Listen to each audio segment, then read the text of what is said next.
Hi, my name is Avery Salerno, and I'm from Madison, Wisconsin.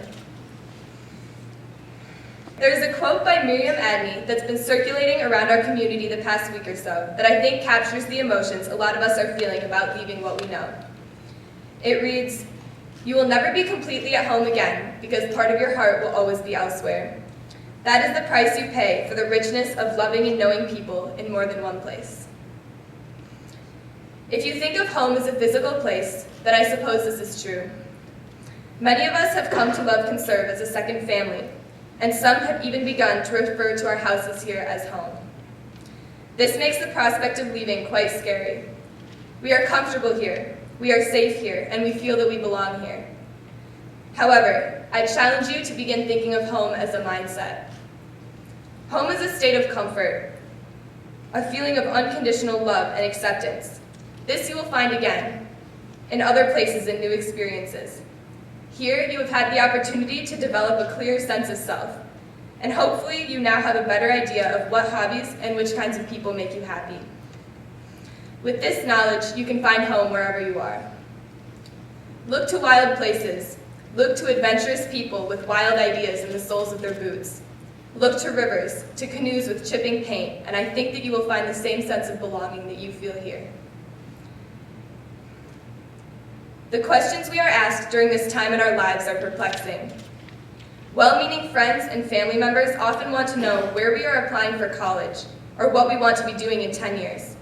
If you're like me, the answer is almost always, "I don't know yet," and I've realized that that's okay. Those are not the most important questions right now. Instead, ask yourself what you're passionate about, what motivates you, what makes you angry, what makes you joyful. Ask yourself what you're doing when you feel most alive.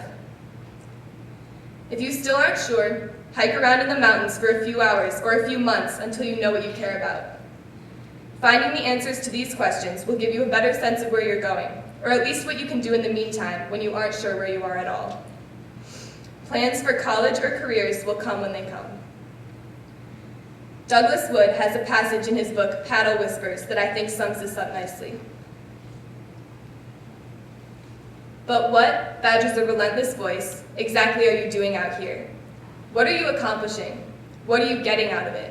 And what, oh, especially what, are you going to do with your life?" The voice usually stops me, knocks me down, kicks sand in my face. But this time, finally, I tell the voice to shut up. It's a stupid question, what are you going to do with your life? Setting out to do something with your life is like sitting down to eat a whole moose. Nobody ever did anything successful with their life. Instead, they did something with their day, each day. Sunrise is birth, sleep is death. Each day is your life. Let the moose run, eat some blueberries. During this semester, we've acquired a plethora of skills that can help us make the most of each day. In outdoor skills, we've learned how to live in the backcountry, and have even planned trips that we can pursue on our own. Traveling in the wilderness is an excellent way to spend time and gain perspective on the world, and we now have the knowledge to do so. In English, we learned how to testify at FLTMA and NEPA hearings to speak our minds about pressing environmental issues. I encourage you to use your understanding of how our actions impact the environment to influence those that represent you. If they don't listen, talk louder to anyone who will. We each have so much power in our hands to make a positive difference. Before Conserve, I didn't understand how I, as a high school student from Wisconsin, could change anything. Furthermore, I really didn't know what I wanted to change since I didn't know much about the world beyond Madison. Keep in mind that there are plenty of people who would like to make a difference but don't know how. Do what you can to educate them. Take what you have learned here and teach it to 5 people at home, then ask them to do the same. We are the catalyst for a revolution of environmental advocacy within our age group. When you speak to others about environmental issues, understand the difference between a fact and an opinion. Listen, especially to those who think differently than you do, and don't be afraid to ask questions.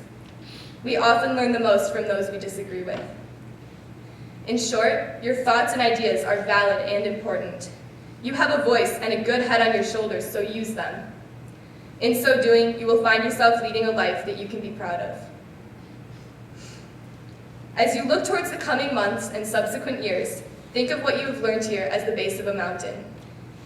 The places you go from here will add knowledge and experiences, some gentle and some more unforgiving, to your slopes. Both are valuable. Know that as you climb, certain rocks you thought were stable may tumble from beneath you, leaving you with bloodied knees for a time. As you are falling, know this: mountains do not crumble. The people and knowledge you have surrounded yourself with here will hold you up until you can find your footing again. After taking the risk of coming to conserve, you are strong enough to do so.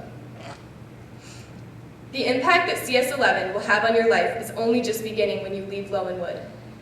Think of all of the adventures you will have in the future with the wonderful friends that you've made here, and of all the things you will now feel compelled to try.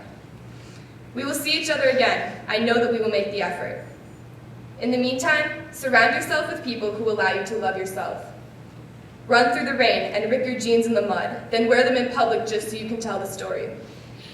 Spend as much time outside as you possibly can, either with long trips or nightly walks on the outskirts of your city. When you can, take time to look around you. There is beauty everywhere if you are willing to see it. Each of you has so much to offer the world. Strive to be someone that says things profound enough to be quoted by accident. Someone who does things out of compassion that inspires others to live compassionately. This earth has so much to offer us, so long as we commit to protecting it. I know that you will look to the future with a sense of hope and excitement. I cannot wait to see the incredible things that we accomplish together.